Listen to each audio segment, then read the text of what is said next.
Miami, the market's on fire. To buy, to sell, to hold takes you higher. With Zalewski and Hernandez, you know the sound. Ya tú sabes.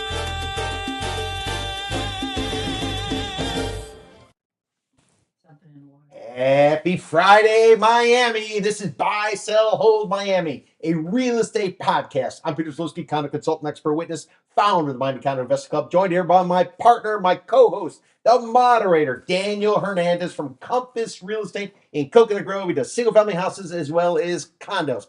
Happy World Cup, Daniel. World Cup? We're playing right now, are we? We're Australia versus two up. We're up 2-0. Yep, we got the Aussies, but do never I thought they underestimate the only Aussies. played the rugby. It's like football, but it's not football. Australian rules football. Australian rules football. Yeah, they threw a couple elbows. Hey, who's this guy?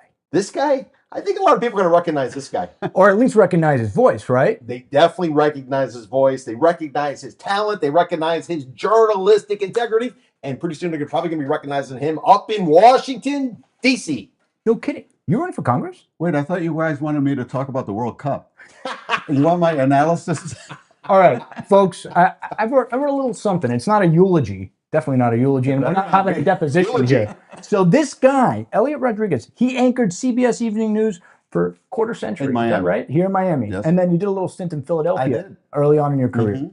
And during the print journalism days, you know about the print journalism days, I still get the newspaper. It's really, really thin now. Do you really? And they charge an exorbitant amount monthly for it. It's Yeah. like $120 a month. Right. Well, that's your contribution Well, to journalism. It's not a tax deductible contribution. Certainly But you're not. contributing. So you've won Emmys. Yes. Edward R. Murrow Yes, Awards. 4 of them.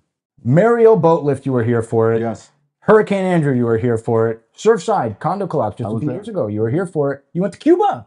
Many times. I heard you got shoved by Castro's bodyguards. I did. That couldn't have been fun. No, not fun. Not fun. And then when you signed off from CBS Yes. 4 News, they named a day after you, December 19th, if I understand. Miami-Dade County did, yes. It's Juneteenth, by the way, everybody. Happy Juneteenth. Happy Juneteenth. June 19th. And so now retirement didn't sit too well for you, apparently.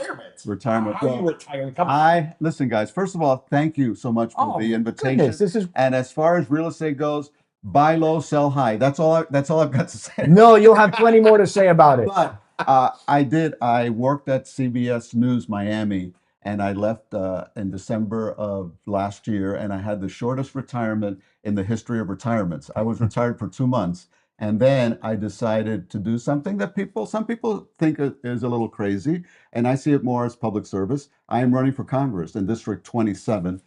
Thank you. Oh, well, have your vote. You live in District 27? Well, we'll see after this podcast, maybe.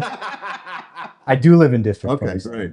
And we've never met before, for the record. We never Peter and have. you guys go way back, right? I've interviewed Peter several times because he was my go-to guy whenever I would do real estate stories to find out what the story was, especially after Surfside. You know, he looks great. Did he have hair? Like, how long have you known him for? How about 40 pounds lighter? But Peter, they did a documentary about the recession, and so Peter sends me a clip one time. Yeah, exactly. Nah. Exactly. At the M head, we all got it. But I see a clip, and I'm like, that looks like, holy cow, it is Peter Zalewski. That was Michael Moore. Michael Moore did a documentary called Capitalism, a Love Story. Yes, I remember it. I was one of the villains, so he put me in there. Oh. Put me in there. Well, you're no longer a villain in my book. I don't think he's a villain. No, You look at the information, you try to smoke out the people who tend to talk a little bit. Let me tell you one thing about real estate. People tend to they get a little bit ahead of their skis. They a lot of hyperbole, a lot of spin. A lot of it's not based on facts. Right. Kind of similar to what we're doing on right now. And some would say, if you look at the Oval Office, that is a condo developer, and what you're hearing is the same thing you hear on Brickell Avenue when they're pitching condos. No They're doubt about it. They're saying whatever they need to say in order to get you sign your name on the list. And what you do, then it's somebody else's problem. That's right. So you're joining us today in a time where probably I'd say Americans don't trust news media very much. Yeah.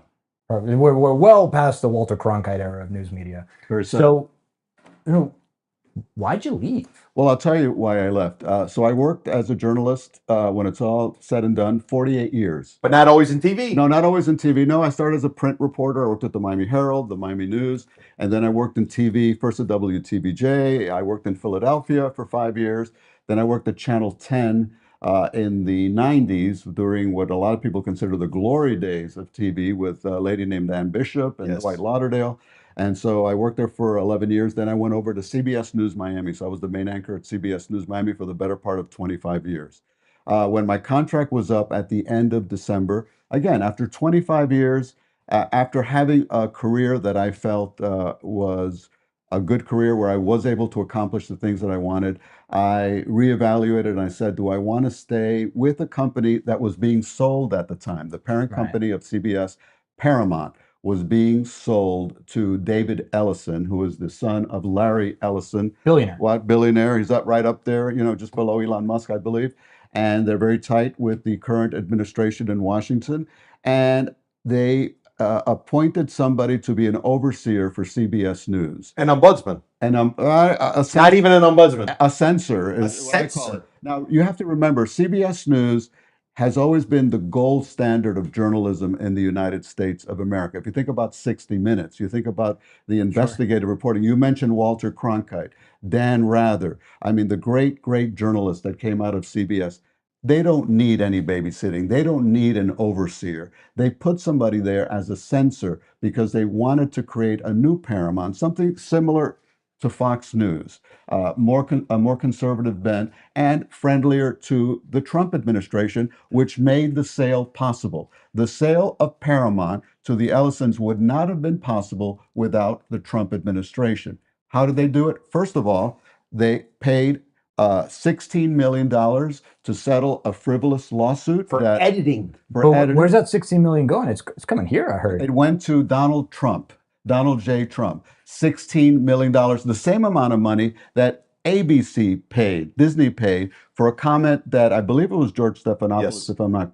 Talking about the civil suit with E. Jean Carroll. There you go. So $16 million. And the Federal Communications Commission, the head of the Federal Communications Commission, Brendan Carr, also put certain things that had to happen in order for it. One of the things that happened, Stephen Colbert was fired from his job because he was very critical. Funny guy.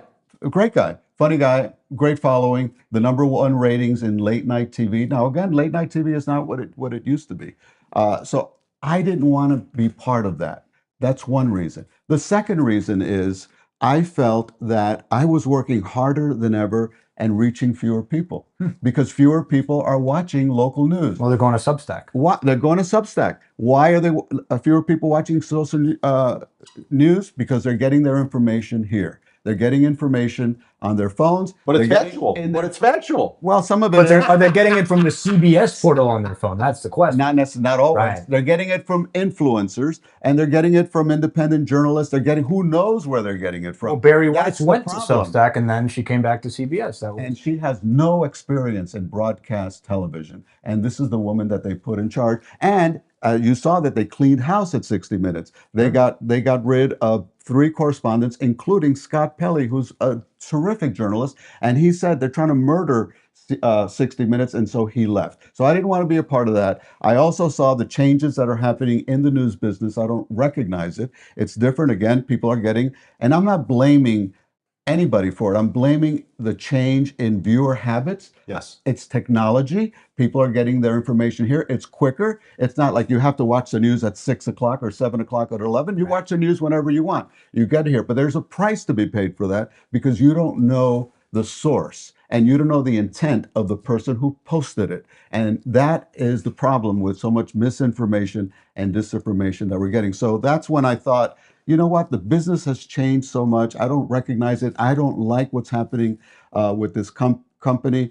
48 years as a journalist, that was good enough. So I decided to step away without any plans of running for office. What were you going to do? Alaska cruise. I was going to just have a good time, enjoy South Florida. You got some grandkids. What I have grandchildren, but my kids live outside of here. We can talk about that in a minute. That. But one of the things I love about Miami from the minute I've lived here is that the freedom that we have thanks to our weather. I love being outside. I'm a tennis player. I'm a cyclist. I love the water. I love being here. So I wasn't going to go anywhere. You asked me what was I going to do? I was going to stay right here. visit my daughters and my grandkids. And my wife is still working, and we're very happy here. And then a group of people approached me and asked me. First, they asked me to be part of a campaign defending immigrants. It was a gentleman by the name of Mike Fernandez, who is very civically involved, and he had a campaign going saying that immigrants should not be treated in the fashion that we were seeing with ICE grabbing people in the middle of the street and putting them in these detention centers. He was the one running the billboards, right? Exactly. Off of the Palmetto and I-95. He also held back a lot of money from FIU. Yes, FIU because as he well. disagreed Yeah, sure. with ICE in FIU, and he disagreed with the kids who are undocumented not being able to attend and pay in-state tuition. So Mike is a guy who has, really strong values and is really civic-minded. And I'll remind you, he's not a Democrat. I'm a Democrat. But anyway, Mike came to me and asked me if I would be part of that campaign. I was part of the campaign. I was on the billboards and I was on the videos. And then they followed up by saying, "Hey, Eliott, have you ever thought of running for office?" And that's when I said, "Stop right there." You were set up. They set you And up. that's when I said, "Stop right there." No, but they persisted and they said, "Listen, we think that you would make a good candidate. You're known in this community. You have name recognition. People Integrity. trust you. I believe." Thank you, Peter. I believe that I have integrity. I believe I'm a person who has credibility. And so they kept asking me. And finally, I said to them, "All right, listen, you guys, are you blowing smoke? You know where you know what?" I said, "Come to me with data. Come to me. You guys, you love data. I love know you data. love data. Big You data love guys data. here. Big data guys." I said, "Come back to me with data. Do a poll." So they did a poll. They did a poll. Lo and the behold? poll shows that I could win it. And so I stopped and I thought to myself, I can either do this or I can be miserable, angry, and depressed and cursing at the TV every night because I'm unhappy with what's happening in this country. I almost don't recognize this country. And I don't think it's an exaggeration to say that I feel that our democracy is at stake. So for those reasons, I said yes. I said yes, and I launched our campaign in March, which was a little bit late compared to some of the other candidates, but I still had contractual obligations with CBS. So in March we started our campaign, and I have to tell you, it's going well. We've really struck a nerve. People want to change in the district, and what I am focused on is the cost of living, which has forced my daughters. I have 6 daughters. That's another story for another podcast. My wife and I have a blended family, 6, all girls. Whoa. 6. And guess what? How many bathrooms? Well, the bathrooms are scattered all over I was the gonna world say, yeah. because they cannot afford to live in this community. Sure. They have had to pick up and leave. And so that's what I want to focus on. I want to focus on this economic crisis that we have. Well, I think this is a good segue into buy, sell, hold then. There you go. What do you think? I think it's perfect. Well, welcome to buy, sell, hold, Eliott. So Buy low, sell high. buy low, sell high. So if you're just joining us for the first time today, and Eliott is, format of the show is the following. Peter and I throw around these topics week after week. We sent Eliott these topics last night. Maybe you read them, maybe you didn't. If you didn't read them, it's okay. I looked at them. Yeah, you looked at them. So we got you for an hour. We got him for an hour. You promised. She promised. You got him for an hour. And so at the end of each topic, you're either going to buy because you agree with the statement, you sell because you disagree, Ooh, I love it. or you hold because you're an adult, we're adults, and we can admit when we don't know, we're just going to sit back, eat popcorn, and, well, we'll watch the world burn, but you'll change it. Let's do Yes. it. All right. do it. So Miami Yes. will be affordable again. So you were talking about your daughters. I read your op-ed that you wrote a few months ago. Right. Tragic story, teary-eyed, That's right. daughter's moving away. Yeah, we're having a kid. My wife is over there. She's wonderful. It would be awful if I had to call my parents and say, "Hey, your grandson's moving away because not because I got a new job, because simply I can't afford to buy a house." That's here." right. And your situation is not unique. No. In 2023, state legislature passed the Live Local Act. Right. As an effort, and if you don't know, and I'll assume you don't know, but I'm sure you know, I know. that for all of you out there, if a builder wants to build workforce housing, it's economically not feasible, right? So what the state pushed forward is, hey, if you guys do this and make 40% of this housing workforce housing, forget about the commissions, forget about the public hearings, just go build it. And we'll give you a tax abatement. Rubber stamped. But boom, that's the intention.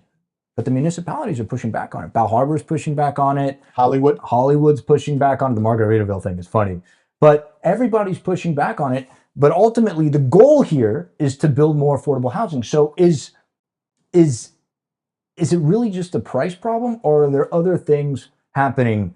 Peter and I have talked about the low salaries here. We've talked about the insurance crisis. All been up in the news. Property taxes. Ron DeSantis, lame duck governor. Don't forget the Airbnb aspect. Oh, the Airbnb. A lot of people buying places, turn around and Airbnb them out. That's the entire central business district. Pretty much. So, you're running for Congress.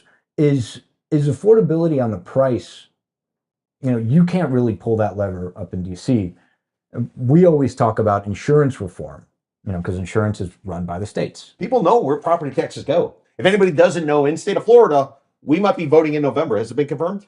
We are voting in November. We're voting in November. We don't know what the language on the ballot's going to be. We don't know what the language is going to be. Basically, the governor, he wants to strip away property taxes. You don't have to pay property taxes if you live in a house. Why? So they can empower Tallahassee. Let all the legislators up there decide where the money's going to go, and then you have to go up there and bend the knee. They want to strip away the power locally. So this is one of the concepts that's basically being thrown out. But where I'm going with this is every time they talk about property tax, people know where the money's being spent. Now maybe some of it's getting... Where does my insurance money go? They don't know where the insurance money Well, the insurance money is going to the insurance companies. Yes. Okay. But they go bankrupt, and somebody's got a yacht in Tampa somewhere, even though their company's bankrupt. Right, and we're paying the premiums. The money is going to local services that we need For property taxes. municipal services Parks. that I am worried about with this constitutional amendment. Which, let me make a prediction here, and I'm not a betting kind of guy. I've never been on Kalshi or any of those things. I bet that this thing passes. What do you guys think? Because who's going to vote? Who's going to vote against the lower property taxes? We talked about it, and I think the lever that they added was the 5% non-homesteaded push. And because when we first talked about this, the original language in that piece of legislation before they voted on it in the House and the Senate was that it would actually hurt businesses and investors because it did nothing for the non-homesteaded guys. Right. But now, if you got a portfolio of multifamilies, and all of a sudden you're de-risked, your property taxes might not go up 10% a year. They can go up 5% a year. And so I think the homesteaded folks are voting for this, but now the investor class is voting for this. So I think it passes no matter what sort of language they put on the ballot. Now, the latest... but they also, you were able to vote to pass usage of marijuana long time ago, and I'm not necessarily they partaking. put a lot of ad dollars behind that. Well, but what I'm saying is it passed and never was implemented. Was it? No. Medical marijuana is... Medical marijuana. You can walk in and get medical marijuana with a doctor's but prescription. I am totally out of... the Hope Florida thing, the whole Hope Florida thing is for the recreational pot.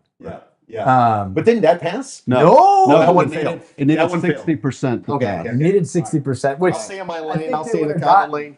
Well, that's why I was asking you earlier off the air, or maybe you're... But I think you make a good point, because affordability is not just about what you pay for your mortgage or for your rent. It's what you're paying for everything else, right? So one thing affects the other. So we have to tackle the affordability problem as a whole.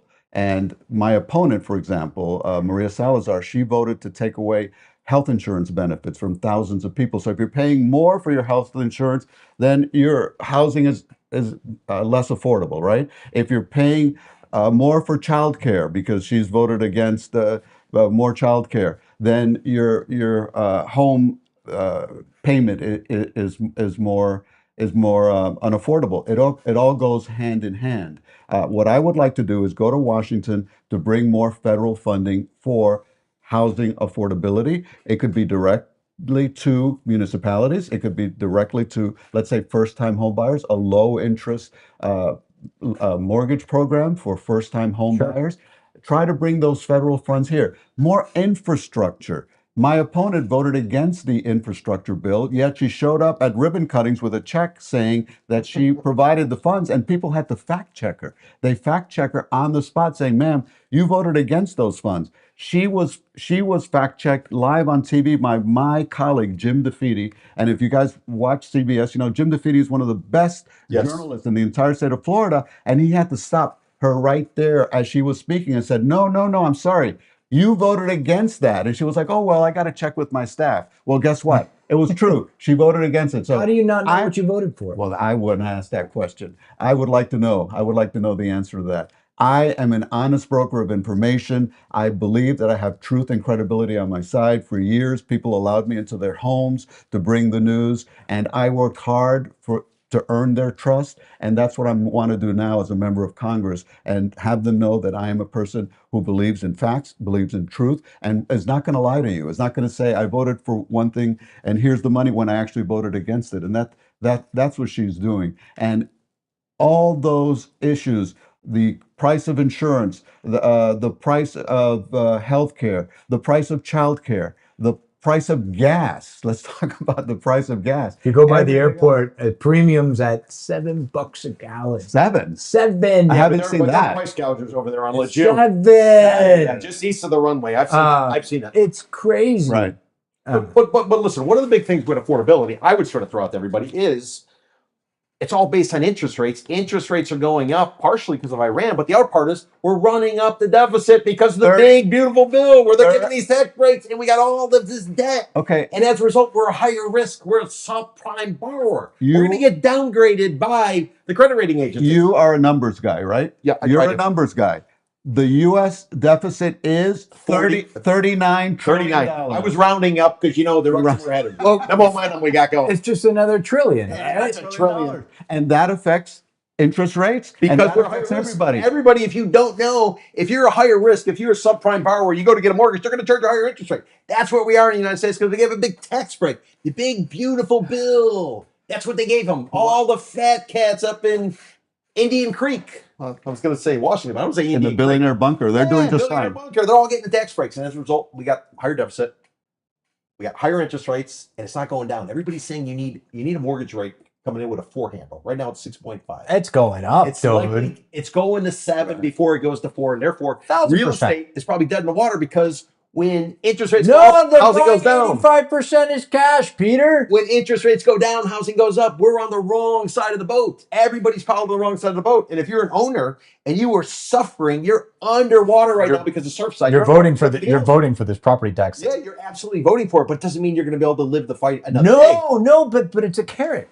That's how bad it is. Wait. Is it a shiny object? It's a shiny We do object. not fall for shiny objects in this town. We don't care about vanity. Ever. I got a question for you guys, and here I'm going into my journalist mode here. No, because don't. we're talking about the Live Local Act, right? Sure. And there's two projects that I've been looking at, and it's in the district. And one is by Baptist Hospital there on Kendall Drive. Anybody driven on Kendall Drive during rush hour traffic? Is that what you call it? Driving? Right. Peter hasn't driven in 12 years. The other one is in the neighborhood where I grew up when we moved to Miami from New York when I was a kid, Coral Gate, which is a wonderful neighborhood, Beautiful. 1 block away from Coral Gables. My dad, I'll tell you this quickly, when we moved here from New York in the 60s, I was a kid, my dad wanted to buy a house in Coral Gables. And he looked at the price and he decided, you know what, instead of buying a house in Coral Gables, I'm going to buy 2 houses in Coral Gate. Well, There you go. We're going to live in one, and Good we're gonna rent immigrant one out. father. My dad was a smart guy, and we would just cross the street, and we would be in Coral Gables. And the place that we went for entertainment was Sears on the corner of Coral Way and 37th Avenue. It's still there. Still there, but they want to put a high-rise there. Again, have you driven on 37th Avenue and Coral Way? But they need the units. They do need the units, but everything has to be taken together. It's not just piecemeal. It's like, yes, this is a good idea, and we do need the affordable housing, and that's what I want to fight for, but it has to be done smartly. And I'm not completely on board with taking away the power from the local municipalities because they know their community better than legislators in Tallahassee. So the argument is that they might know the community better, but they don't know the real estate business better. They do not know the real estate business. And they don't. Frankly, they don't. And so they might impede a project from happening when it really shouldn't be impeded, which makes it economically infeasible for a developer to go through with their project and say, you know what, fuck it. I'd rather put up 35 ultra luxury units instead of 600 workforce housing units because that's where my margin is. And the good Because guy the that land don't- costs us so much. Because it costs so much. yeah, to the buy dirt's land. really expensive. As a result, but what we're not talking about is the population in Miami-Dade, Broward, Palm Beach County, year over year, July 24 to July 2025, according to the census, We contracted by 67,000 people. We're losing people, like People are leaving. 10,000 It's too people a year. expensive. They're leaving. Like my daughter. And how about people that have to commute 2 hours a day from Homestead, Broward County, or where they're coming It's from awful. to work in Brickell, downtown Miami? We're a hospitality-based industry. How are you going to have a 5-star resort if the bartender's coming from Homestead? I want to do a shout out real quick, if you guys would bear with me. No. To Matt Kusher, who owns restaurants called Kush. Yes. He is a We love him. wonderful guy. So he has the restaurant that is near. I'm not sure if it's actually in Wynwood, but very close. It's on the train tracks, yeah. On the train tracks. Yeah. And he built 10 affordable housing units above his restaurant, and I paid him a visit. And I think he's on the right track here, where he says we can identify lower density, smaller units that can be converted into workforce housing, where you don't have these massive high rises going up and adding more density. Can we identify those units and work with people like him? He was able to do it. And I said, Matt, you're not a contractor, you're a restaurateur, but he was able to do it. He was So able to there do it. are people that could do it. And by the way, those 10 units, he's now going to offer them to hospitality workers in Wynwood. They don't have to work for him. He wants to do it, and he wants to do more. And I told him, I want to work with you, and I want to work with people like you who are coming up with creative ways to address this issue. Good guy, Matt. Get on the show. Get him on the show. What I was going to say, We but need to get him on the show. one thing we need to keep in mind, though, is when we were coming out of the Great Recession, ultimately, we didn't start building again until the end of 2011. We've been on a run since 2012 going upward. We have not corrected. Typically, real estate cycle is 7 to 10 years. Right. So the only thing I'm saying is there is hope, millennials. There is hope, Gen Z. Your ability to buy something, I think, is coming pretty quick. And the reason it's coming is because it's probably going to be painful going through it. You're going to have a lot of people who are dealing with the whole Surfside situation. 5 years ago, next week is the anniversary. 40+% of buildings in Dade have had assessments on them. And I think that number is going to continue to go up. And it's going to continue to go up. And at the same time, you got to make your building safe because now the state's mandating inspections. And guess what? We still got the lingering effects of Liberation Day tariffs. We also have the effects of supply chain. We have the effects of the Iran war and fuel costs. So if you're going there and you're trying to fix up your condo, which has been identified, you're getting hammered because of decisions made in Wall Street that I think are just preposterous. I think you're right. Miami will become affordable again. I'm a buy. I'm a pound that table, and I would, but it would screw up the whole. Don't pound it. I'm We're pound the held table. up with band-aids over here. Yeah, I am pounding that table. I gotta say, I'm a buy because of good people like Matt Kusher, good people like Avergine, who is a developer who works with those type of projects, not the huge ones, but the smaller projects. And yeah, Miami, we've overcome so much adversity over the years. Hurricanes, riots, boat lifts. This is another challenge I think we're going to overcome as well. I think we're going to overcome it. And even if we don't have the ability to, the market always makes us. That's right. That's right.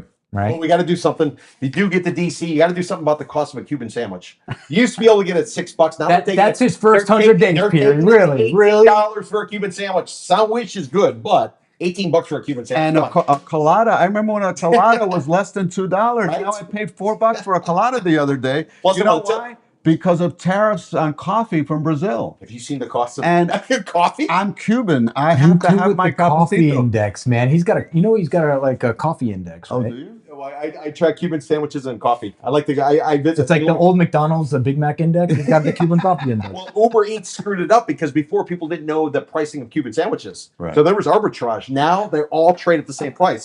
It's killing the market. Guys like me who play off of the spreads. All right. Alligator Alcatraz. So what? It's closed, isn't it? Well, so 2 days ago, ICE comes out and says the detainees are gone. Hurricane season, even though it's an El Nino year. We got our first tropical storm. Arthur went through the Gulf, hit Louisiana in the last couple of days. And by the way, it opened last July, which was hurricane season. Right. Anyways, go ahead. So $1 billion in contracts, several $100 million, I think, have already been spent. You know what the number one contractor for the detainee centers are, the detention centers are? It's a company called Duty Calls, porta potties. $210 million contract. Wow. Right. Impressive. So ICE says that they moved the detainees, but then Executive Director Kevin Guthrie of the Florida Division of Emergency Management, when questioned by the Miami Herald, says he hasn't been instructed by the federal government to pause operations in the Everglades Detention Center. So talking about facts, what are the facts here? I don't know. Despite Alligator Alcatraz even exists, and we're real estate guys, this is a real estate show. More foreigners bought new construction condos last year, despite Alligator Alcatraz opening, than they did the previous year.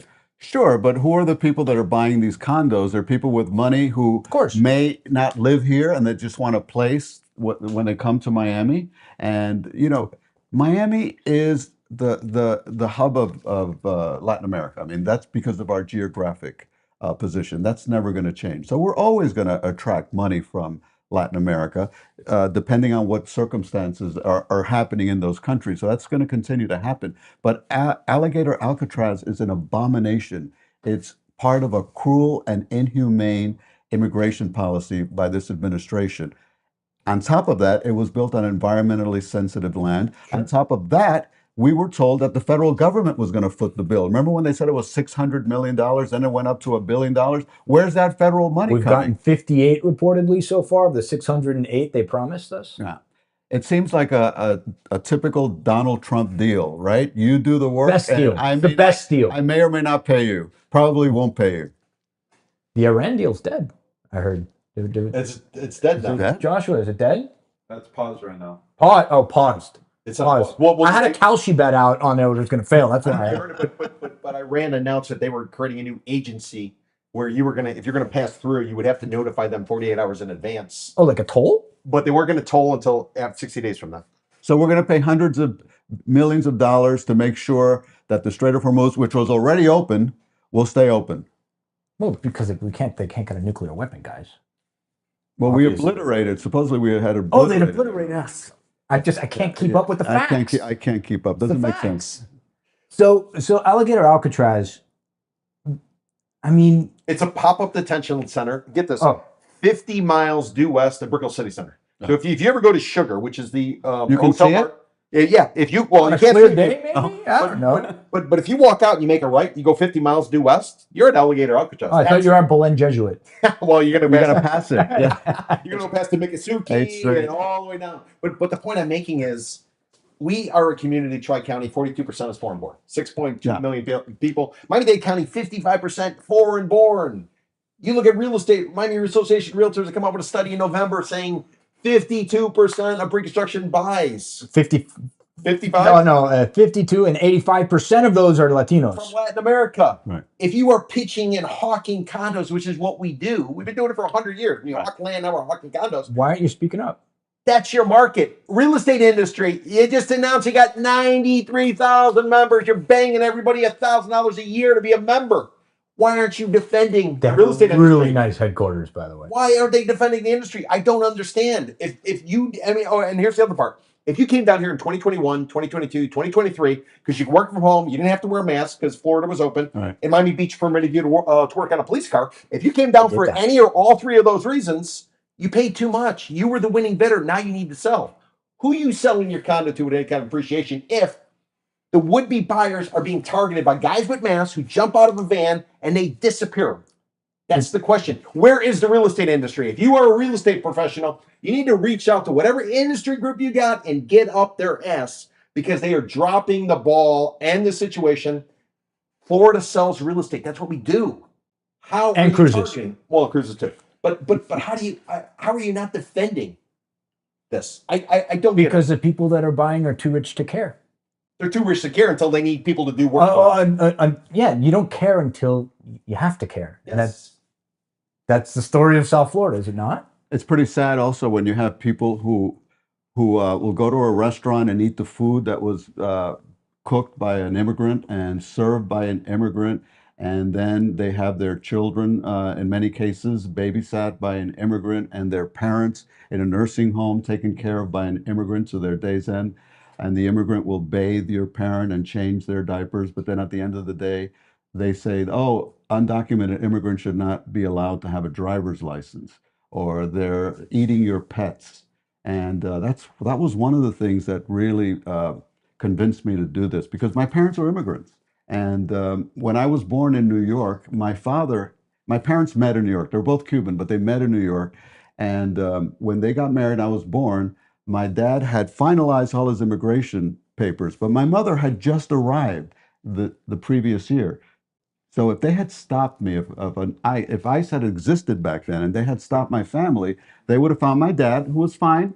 He had done everything the right way. They would have found me, who was born in New York with birthright citizenship. Thank you, 14th Amendment to the Constitution. So far, unless the Supreme Court makes a Right. different decision. But they could have grabbed my mother, because my mother had not finalized to stay in this country that long. She was probably working on it. So that's when I said, this is wrong. And same thing you guys are saying. How can some people think that's okay, but then on the other hand, rely on people to feed them, take care of their kids, and take care of their elderly parents, and do everything else for them, clean their homes, cut the grass and everything else, but they're somehow subhuman, and that's not right.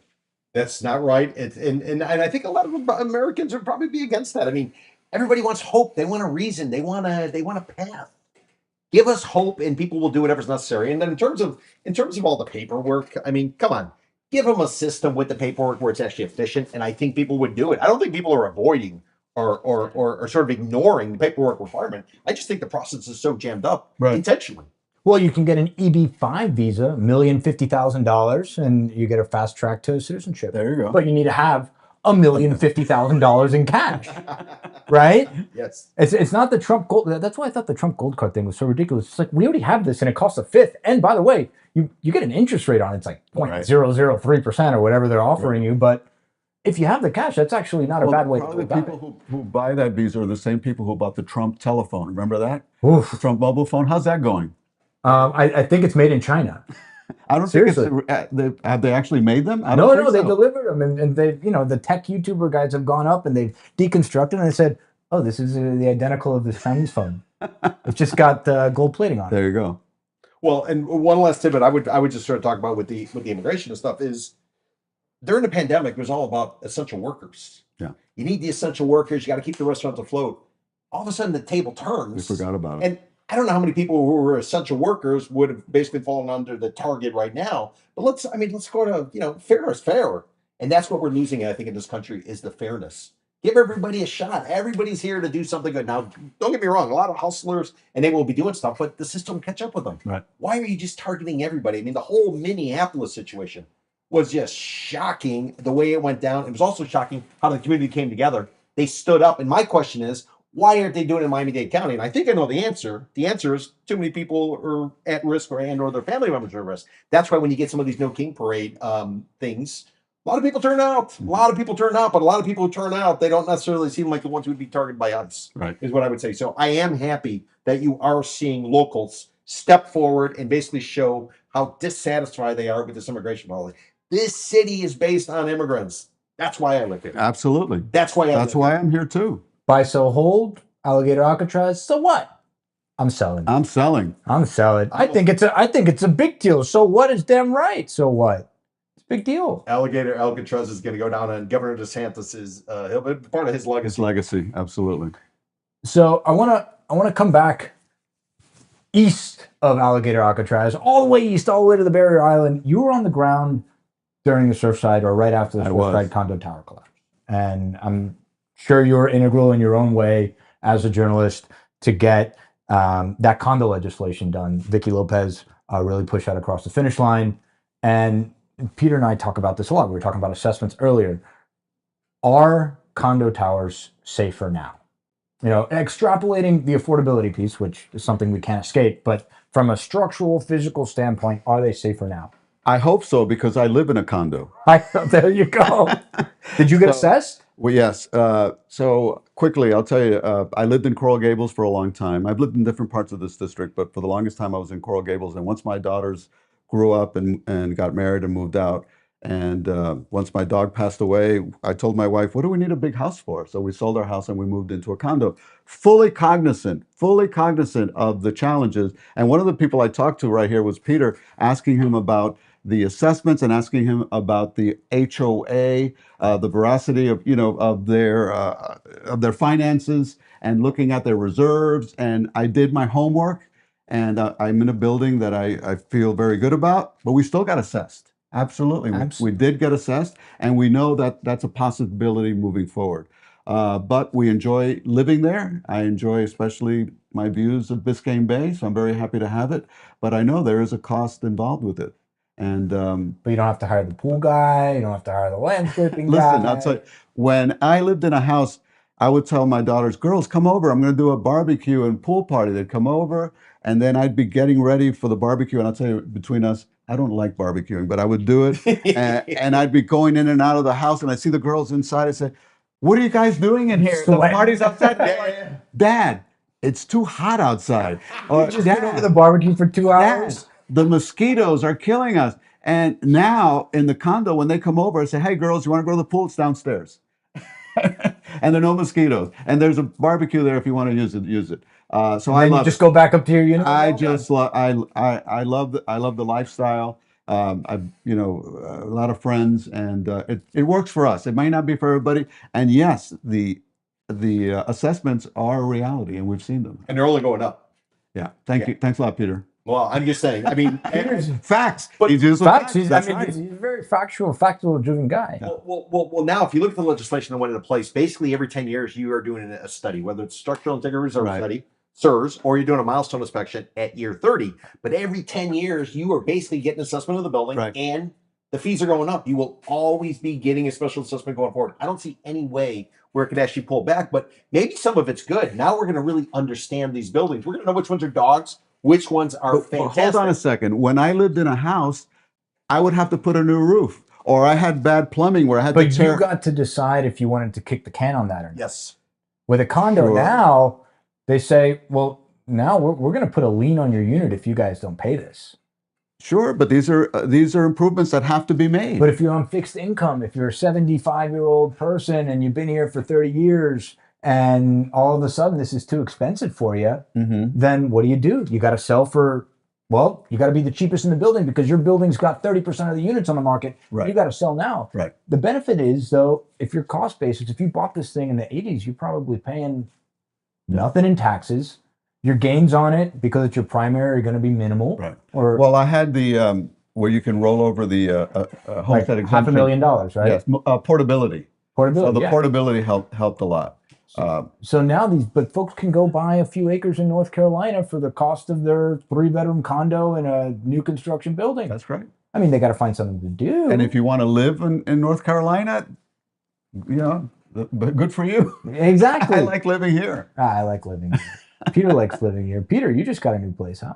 I wouldn't live in any. I would. No. Listen, what I think is, I think we're going to see a pullback in pricing, and I think the reason we're going to see a pullback in pricing, a lot of people have been in their condos. We're already seeing a pullback, Peter. No, but I think we're going to see a dramatic pullback because I think these people are going to get squeezed. I think as the rubbers meet in the road, 2026, you now have to fund all the work that's been identified in these studies done by licensed architects, licensed engineers, and if you don't do the work, you're not going to be able to get insurance. And if you can't get insurance, everybody in that association. Well, but there's basically so it's the many fault of the private mortgage. insurers coming into the market now. But do you think there's going to be enough to ultimately backstop it? I don't think it's getting backstopped. I think we're seeing a big pullback in pricing, and I think the millennials and I think Gen Z, their moment's upon us. Well, let me ask you, since you mentioned, are we going to do a buy or sell? We're going to do a buy sell hold on this. Yeah, you want to do a buy sell hold? Let's do it. Buy sell hold. Condo towers are getting safer. Safer. I'm a hold because I think they understand how to do it, but I don't think they can afford to do it. I don't think the people who need to come up with the cash. There's been 2 bankruptcies that occurred in condo associations, one in Miami Beach, one in Delray Beach. They've identified the problem. People can't afford to pay for it. So I would be a hold. I think conceptually, in the classroom, we're good. On the street, I think we're, Kaput. well, like they say in Tampa, tits up. Got to say it once every show, maybe 3 times. Buy sell hold, Eliott. I'm a buy because I think that these regulations are needed in order to prevent, God forbid, another Surfside. But are they tragedy. working? They're working in my building. All right. Well, you can only speak from experience. And like a contractor told me, every $2 million of restoration work is 1 year of guys swinging hammers. 1 year of the food truck pulling up. Oh, I hear it. Na, na, Believe me. na, na, na, na. Everybody comes down, they're smoking a There's no guest parking in your No. building. drinking It's all a colada, contractors. they're eating the ropa vieja, Yes, and a couple croquetas. What are you doing? Buy or sell? I'm Hold. gonna hold like Peter. We look at the data. A lot of buildings aren't even reporting what they have to report, That's right. mandated by the state. You look at the community association register. How many condos are there in Miami-Dade County? How many buildings, Peter? Well, Tri-County is 760,000 units. 13,000 associations, about more than a third's in Dade. So, I mean, are these guys actually all even registering? Is there enforcement? Is, you know, the state spent all these resources writing up this legislation. They voted on it. They said, here's the rule. If they're not enforcing it, then like it's toothless. Yeah, but And will they be able to enforce it if Well, so you're saying the insurance market's going to be yeah, enforced, right? I think it's like the feds do with money laundering. They rely on the bank to report. And I think that's what's happening. A lot of these associations, it'll be the insurance companies that ultimately out the particular associations, and then the state will get involved after the fact. This is the way I think it's going to get done. And if we're going to cut funding to municipalities, that we're going to have money to pay inspectors to make sure that we're following. We're going to have like 3 these inspectors rules. in the whole county. Why are you so logical? Gosh. No. You need to tell us facts. I think if we can advise you on anything, just start talking out your ass. All right. Hey, Peter, I love libraries. We love libraries. Don't you love libraries? I love the library. I love learning. I love knowledge. Yes. I just don't want to have a library. A Trump presidential library. By the way, you're you know, talking about that. That's a condo tower. oh, it's a condo tower. I thought it was a hotel. A hotel slash condo. You're an MDC graduate, are you not? I did. Yeah, I pulled old newspaper clippings of you. Really? And if you pull the ads, they used to advertise MDC alum and the hey Eliott. Yeah. All right. So I didn't have to put many notes on this. We're obviously not very happy about it. So we had Dr. Marvin Dunn on the show. Excellent gentleman. I'm sure Yes, you met him. I do. And he was properly upset. And he's an 85-year-old man. He Still looks, going strong. he though. looks great. Yeah. And he is pissed, He is. as we all should be pissed. So this Trump presidential library, is there anything that can be done? Because from what I've read some reports. Why don't we lay it out for anybody who doesn't know? So back in September, we were just coming back from a trip to Morocco. It's delightful if you've never been. And I get a bing notification, and it says that Miami-Dade College is voting to convey a 2.5-acre site to the Trump Presidential Library Foundation. Oh, just a little one-liner. And then they vote unanimously on it. It was like one day to the next, and bam. And I go, Peter, did you hear about this? He goes, yeah, I heard it. There's something. You know where it is? He goes, yeah, let's look it up. Peter runs the numbers. Peter, tell him how much you think that was worth. Well, you get to 1,000 units per acre, 2.5 acres, right there on Biscayne Boulevard and about the entrance to Port Miami, right across from Bayside, right next to, across the street from Freedom Tower. Right. And Ironic. So 1,000 units per acre based on current pricing, about $2 million a door. If you wanted to go forward and build it, no parking requirement. Parking would have been 2,500 units times 1.5 parking spaces, which is 40 grand a spot. Basically, the site sells out for north of $2 billion, and land cost on that should be about $368 million. Wait. Thomas Regalado said it's worth 67. Well, 67 might have been like a portion of it, like a small little pie crust. Like, you guys ever go to Casola's? Casola's a good little pizza place. Love that place. Well, if you go to Casola's, why you order a slice, you get the sample. The 67 million that Tomas Regalado is talking about is a free sample of Casola's. That is not the site. Come on, that is prime real estate. You can walk to Biscayne Bay from there. And you have to build parking. $10. $10. That's what they conveyed it for. Right. They conveyed it for $10. So, And it was going to be effectively the annuity for Miami-Dade College. right. We don't have an endowment. This would have set up basically a way to fund for the college any single thing they want to do forward. And then now, what did they get in return besides the $10? Eduardo Padron rolling in his grave. Eduardo Padron purchased that property for Miami-Dade College. And when he bought it, it was not a good neighborhood. For the students of Miami-Dade College. And he was a visionary. Yes. And somebody who knew that was going to be prime real estate, which indeed it is. And it's right next to the Freedom Tower. And to put a Trump hotel, condo, whatever you want to call it, won't be a library, is just an abomination. It does not belong there. And my hat's off to Marvin Dunn, but also there's a lawsuit.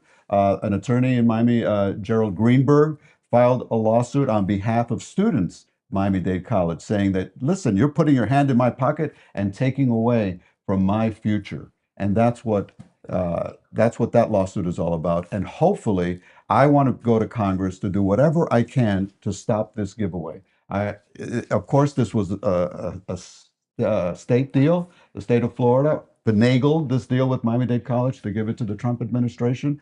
But people are angry about it. People do not support Rightfully it. so. Students at Miami-Dade College do not afford it, and they're the ones that are losing out on this. But doesn't President Trump already have a library? He does. That's where, from his first term, he has a library. They didn't think he was going to go for a second term because he was down and out. So they put all of his files and stuff in like a little warehouse up there in the Northeast. I thought his library was the bathroom at Mar-a-Lago where he kept our top secret documents. Oh, that's right. You know what? I forgot about that. But Marvin Dunn, he told us that he was in talks with the college to actually turn that into an urban farm. Yes. Urban farm. Yep. So he has one. he has many. He has a few of them. Yeah. His most prominent one, maybe the first one, is over there in Overtown, Yes. which is supposed to be where that underdeck, $60 million And that was park. taken away from the community DEI. because of the letters DEI. Yes, sir. The deal. And Marvin Dunn, we're not even saying it. He told us straight from the horse's mouth, it's not even a black neighborhood anymore. So what's all DEI about it? That's right.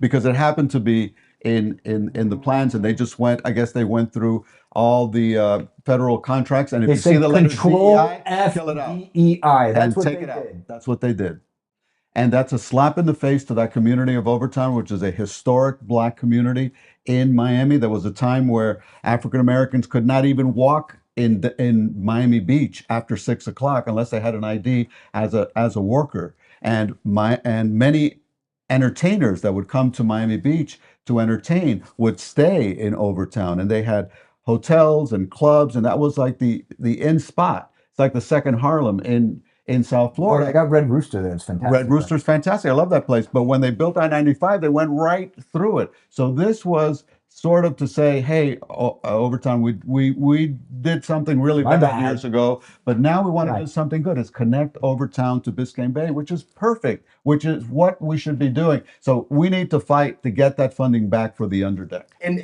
don't get me wrong, I am not against the Trump Presidential Library being there because it's Donald Trump. Just not there, or pay for it. Pay for it. Spend the money. Spend the money for the place. He's gonna bank on it. If it's Well, no, you know who's banking is Steve Witkoff, who overpaid for that site by the Miami Arena. That's right. Exactly. But if you want to build it, come on down. You are more than willing and welcome to come here and build. But pay So for we it. should clarify something. Steve Witkoff is a developer and Yes. a real estate guy, Yes. but yet he is negotiating. He was a negotiator along with. He's negotiating the end to military conflicts around the Oh world. yeah, that too. Oh, I'm sorry. I thought we were still talking about the Miami Arena. He's a jack of all trades. I guess so. Mhm. That underdeck site is interesting because that was supposed to be federally funded. Is that something that you'd be able to work on? Yeah, absolutely, because that was approved under President Biden. Sure. For that funding, it was taken out by the Trump administration because of the letters DEI, and I'm going to do everything possible to restore that funding and to have the underdeck built. Because That's what we care about here, because it's not. You know what? There are you got Club 11 there on the underdeck. Cabaret, do not call it a strip joint. Yeah, don't call it a strip joint. They really don't like that. I think I'm the only person in Miami who hasn't been to Club 11. And now that I'm running for Congress, I won't be there. I don't think you should go. It's not advisable. You know it? No, never heard of it. It's a condo tower. Your There's wife three of is them. laughing right now, sir. My wife? That's my wife. But Mr. Simpkins and his partner, they have a lot there on the proposed underdeck site on sale for $500 million. $500 million. $500 million. So how could it possibly be DEI if you got multi-billion-dollar development potential along this park? Right. I mean, that would be gorgeous. Look what the High Line did for the city of New York. That was just an ugly overpass for a subway train. Right. But what you said is interesting because you're talking about $500 million for Correct. the site. That is 3 blocks off Biscayne Boulevard. The Trump site is on Biscayne Boulevard. How is that one going for $500 million and this one's worth $67 million? I think you should up your appraisal. $600 million. What do you say? I say this is a typical Miami hustle. This is a hustle that's going down. Well, I don't think we have enough time to talk about Fisher Island fuel terminals. We'll have to have Eliott back on after the primaries. I want to say a good word about the underline that Meg Daly has been working on for so long. They are doing fantastic. It took a little while, though. It took a little while. It is taking shape, and my hat's off to them. And that's a wonderful project. So, with all this bad news, there are glimmers of hope. and there are people doing good work. And my hat's off to Meg Daly for what she's doing. And listen, we're a resilient community. I think a lot of people sort of look the We other are. way. We'll put up with Flagler Street taking years and years and years to get completed, whether it be on the east side of the river or the west side of the river. It's just as long as there's, it's as long as there's hope is If what I you're would say. somebody like me who has been through hurricanes, riots, you name it, here in South Florida, you know that we are a very resilient community, and that we will get through these challenges that we have. Well, we also Because can't be we've done it bullshit. before. You also cannot bullshit this community. Well, These people come from no so bullshit. many different places, and I think this is the part that some of the other people are. I don't think they're giving people sitting at the table enough credit for their intelligence. They're talking down to them, and I think that's the part that's really kind of infuriating when you hear stuff like when I hear about the Trump Presidential Library site. It's just like Dr. Marvin Dunn. I think he's dead on. He's stepping forward because he said, "Don't bullshit us. If you want to do the Marvin Dunn development, lived through the civil rights movement. He's not stepping down to Yes. nobody. Right. and I salute him, and I salute you for standing up. You're fighting a good fight, and I'm sure your parents will be very proud, as well as your former editors." Thank you. And I have heard from my former editors, and I've heard from a lot of people who have said that. But thank you very much, Peter. Good to hear from you. All right. Last buy, sell, hold of the day. I'm giving it to Eliott. We love libraries. I love libraries, but on this particular library, it's a firm hold. To hold. He's holding. I'm a pound the table, flip that damn thing over, sell. I love libraries. I love books. I don't think there's going to be any books in this one. So I'm selling that. I'm selling. He's holding. I'm selling. You're selling.